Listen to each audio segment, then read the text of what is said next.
My husband demanded we give up one of our twin daughters for adoption to fund his business dreams, so I chose to leave him instead. Hey guys, so I'm in a bit of a situation right now, and I want to know what you guys think. I've read a lot of posts here, but I'm not sure that the situation I'm in right now is very common, so please bear with me. I, 28 female, have been married to my husband, 30 male, for 10 months, and before getting married we dated for a year. I knew him back in high school, but we reconnected only a year ago through social media. Things were nice at first while we were dating. He was charming and really sweet, so I fell for him pretty hard. 1 year into the relationship, I accidentally got pregnant and initially wanted to terminate the pregnancy since I didn't think I was ready for a baby, but he convinced me to keep the baby. He reassured me that he'd take care of the expenses and I wouldn't have to worry about any of that, which was the biggest of my concerns. After a few weeks of convincing, I agreed to have the baby and move in with him as well. 3 months after I found out I was pregnant, he proposed to me, and I said yes because we were already living together and things were going well. We got married within 2 weeks of the proposal, and it was a small and intimate ceremony. Everything was smooth sailing relationship-wise until we found out that we were having twins. 6 months in, things started going a little awry, and my husband started distancing himself from me. I tried not to take it to heart because I really wanted to believe that I'd made the right choice, but with time, I was less and less sure of it because the closer I got to my due date, the more the distance between my husband and me increased. I confronted him about it several times, but he told me that he was fine, just nervous about the babies, and that's all. I took his word for it and tried not to worry too much, but I couldn't help it. About a month and a half ago, I finally gave birth to 2 beautiful twin daughters, and I couldn't have been more thrilled about it. My husband seemed happy, but that didn't last for long. In fact, he went back to his usual distant and glum self once my daughters were born. He would do everything but wouldn't talk to me, and I felt like he didn't even love me or the kids anymore. Then he finally proved me right a week ago by saying that he wanted to give one of our daughters up for adoption because this wasn't part of the plan, and he wanted to save money for the future. By the future, he meant that he wanted to save money so that he could start his own business later on in life. But with twins, that wouldn't be possible because the expenses of having a child were now doubled. I was shocked that he would even suggest something like this, but he was quite serious. He told me that he'd been planning to quit his 9-to-5 job for a while now and had wanted to do it in a couple of years, but having to spend money on raising 2 kids as opposed to 1 would set him back by several years, so this is the easiest solution he could find. I'm obviously against it, and we got into a huge fight over it. We didn't speak for days after that fight, and yesterday I finally made up my mind to leave him. I told him that I wanted to end this marriage because I couldn't stay with a man who was willing to just give one of our kids up, but he got really upset when I said that. He told me that he didn't intend to seem cruel, and that he truly did love both his daughters equally, but he also wanted to have a future for himself. And he really hated his job, which is what his excuse for his crappy behavior was. I desperately wanted to slap him back to his senses and make him realize how insane he was being, but instead, I chose to deal with the situation with a calm mind. I told him that I'd agree to let him give one of our daughters up for adoption, if and only if he agreed to let me claim 75% of whatever his income would be once he did manage to start his own business. He'd also continue to pay 50% of the expenses as child support for the daughter, who would be put up for adoption, until she turned 18. I told him that I'd talk to a lawyer and have the contract drawn up as soon as possible if he agreed to my conditions right now and would contact an adoption agency at the earliest without question if he said yes. He was dumbstruck when I said that, but after contemplating for a few seconds, he told me that I was being unfair and that I didn't understand how much his startup idea meant to him. He told me he even had friends on board for whenever they'd saved enough, and that he'd done a lot of research about investors and whatnot as well. So keeping one of the kids would only delay his future plans. He pleaded with me not to leave and not to set forth such absurd conditions either, but just to think about his position for a second. Of course, I had no intention of thinking about him or his predicament at all, and neither did I intend to give up either of my daughters because of my husband.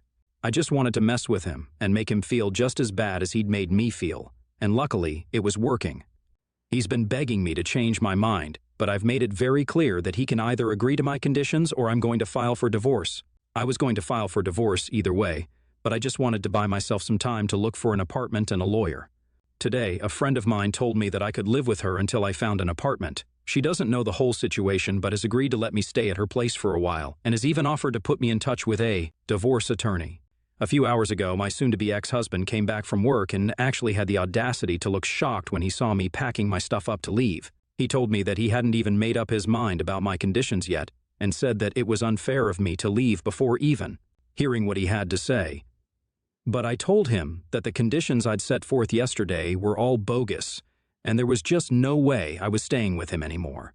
I told him to expect to be served with divorce papers in a few days, and to prepare himself to pay child support anyway since we were in this equally. He freaked out and said that I'd wasted his time, and that if I had no intention of staying anyway, then I shouldn't have misled him and tricked him yesterday. I was in no mood to deal with him and left him in the living room having a breakdown on his own. It's been a few hours since I left, and I'm at a friend's place currently. A couple of minutes ago, my husband sent me a message saying that he'd actually spoken to a lawyer today, and he decided that he was going to agree to my conditions now. Needless to say, I was really shocked to learn that because I actually hadn't expected him to agree to my bogus conditions. The point of it was to make my husband realize how ridiculous his suggestion about putting up one of our daughters for adoption was, but apparently he'd been considering it seriously. Now, of course, I don't want to entertain that because I really don't think the conditions mean anything. Even if he'd agreed to let me have 100% of his income, I still wouldn't have given up either of my babies. I'm not going to let go of my child for anything in the world, let alone a business that doesn't even exist yet. So I told him that the conditions weren't real, and so neither did any of what he'd done today matter anymore. He called me a psychotic B-word and told me that he was going to ruin me for messing with his head just to get back at him. AITA for putting forth bogus conditions for my husband when he demanded that we give up one of our daughters so that he could save money to invest in his future business? Update 1. Hi everyone. Thank you so much for the overwhelming support and response, and a special hug to everyone who actually bothered to reach out to me and message me. I am grateful to everyone who went through my original post and tried to talk to me. I went through all the comments on my post, and I've decided that I don't owe my husband an apology in the slightest because he's the one who messed up, not me. I did the right thing, and even if I did try to get into his head with my conditions, he deserved it. A man who's willing to give his own daughter up for adoption is not a man who deserves any sympathy from anyone at all. Now that I think of it, it's actually crazy how he was willing to let go of his own flesh and blood for a non-existent business. He works at a bank, gets paid well, and rarely has to work overtime, so it's not like his current job is eating away at his soul, which is what he makes it sound like. What a ridiculous man. Also, a lot of people in the comments had a lot to say about how fast my relationship had moved and called me stupid for allowing myself to get carried away. I won't say I was stupid, but I do agree that I did lower my standards significantly because I'd had a couple of bad relationships in the past. In the beginning, my soon-to-be ex seemed like a wonderful guy. Obviously, if I had even a clue as to what was going to happen in the future, I wouldn't have started dating him in the first place. At least I have my daughters now, so that's one good thing that came out of this. Looking back now, of course, I think I could have dealt with the situations better than I did, but it's not like I regret anything. There were also some people who were worried about me because they believed that my husband was unhinged and would try to physically attack me. While that could be a possibility, I don't think he'd try because I'm a lot bigger than him physically.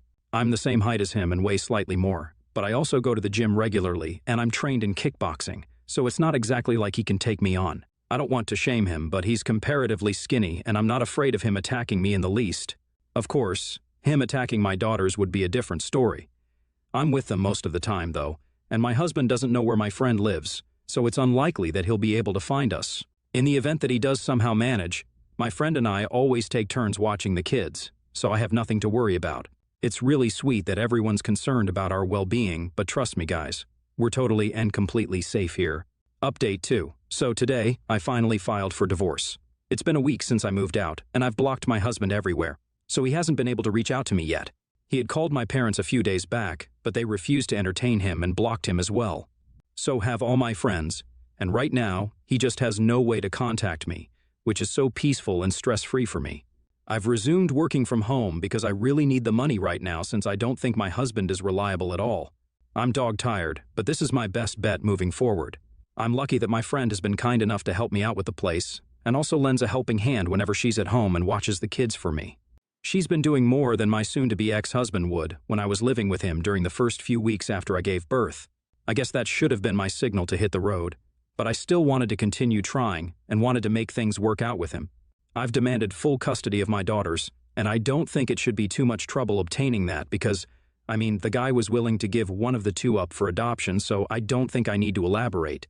He's clearly not fit to have kids, but since he's the one who convinced me to have them and he's their biological parent as well, he owes it to them whether he wants to do so or not. My lawyer has told me that he'll be served in a couple of days, and I really just hope that he doesn't decide to contest it or do something unnecessary and stupid.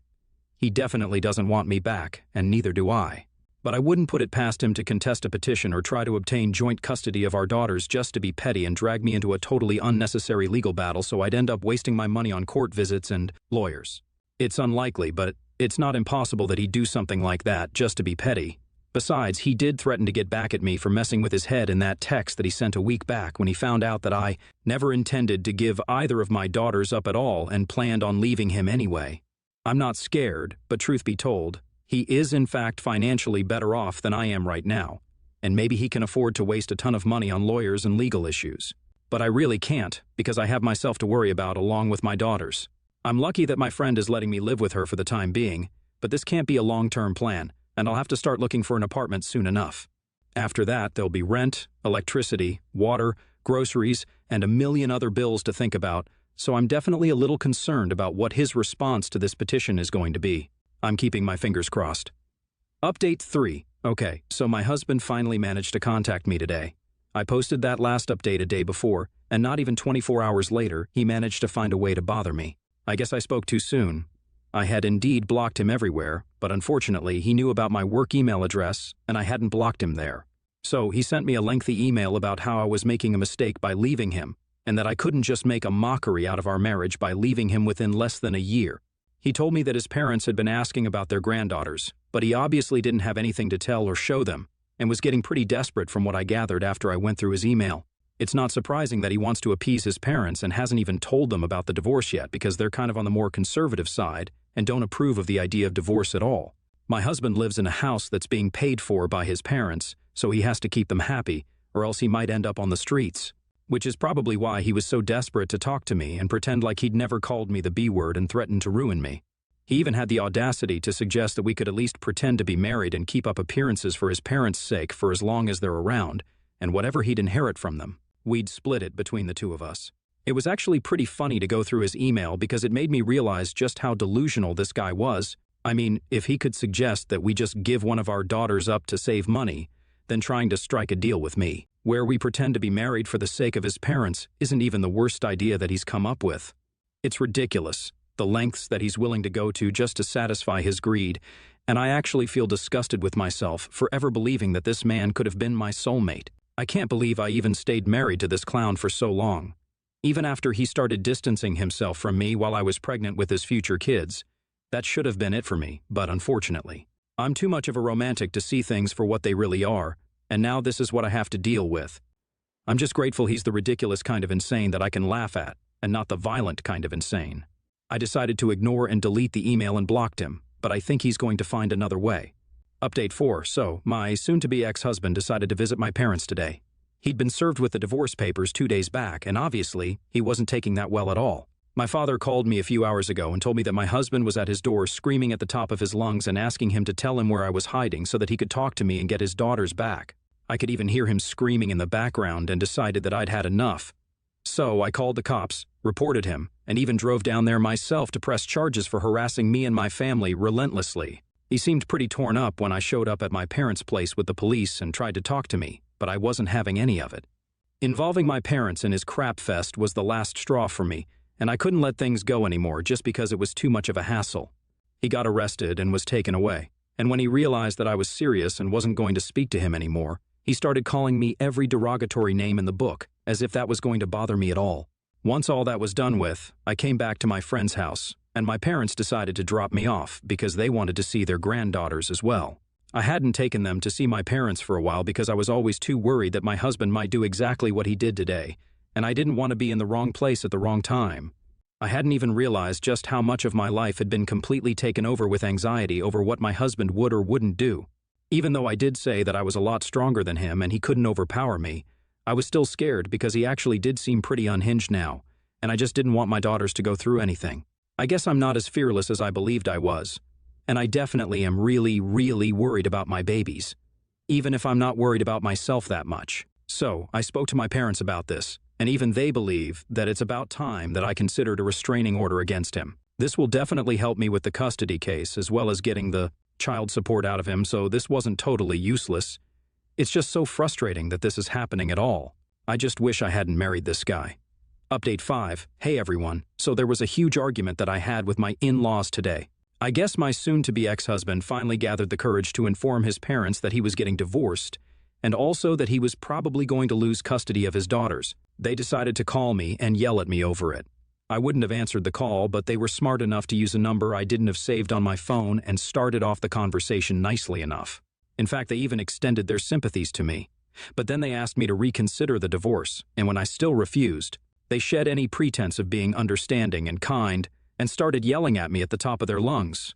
They called me a lot of things and accused me of ruining their son's life on purpose, being a gold digger and whatnot.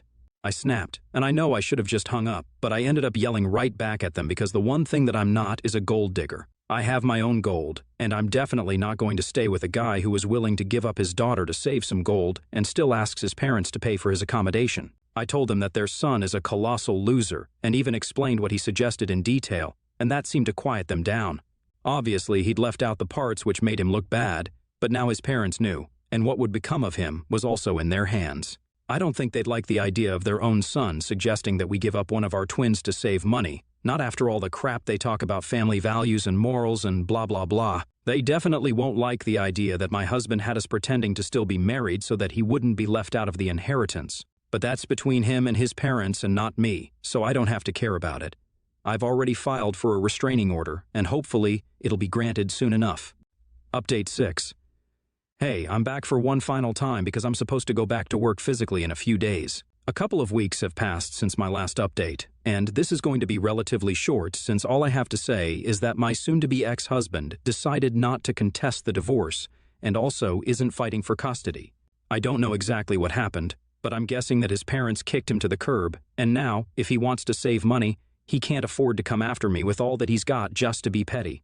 He definitely cannot ruin me like he'd originally planned to. I'm thrilled because all that's left to do is the settlement negotiations under the supervision of our respective lawyers. Since I do have a restraining order against him now, all I care about is the child support, to be honest, and then I can move on with my life and only think about my beautiful daughters. I've moved into a studio apartment, and I do miss my friend, but I try to get my parents to help me out with the kids sometimes. I'm doing my best, but I'm sure as hell going to give my kids the childhood and life they deserve.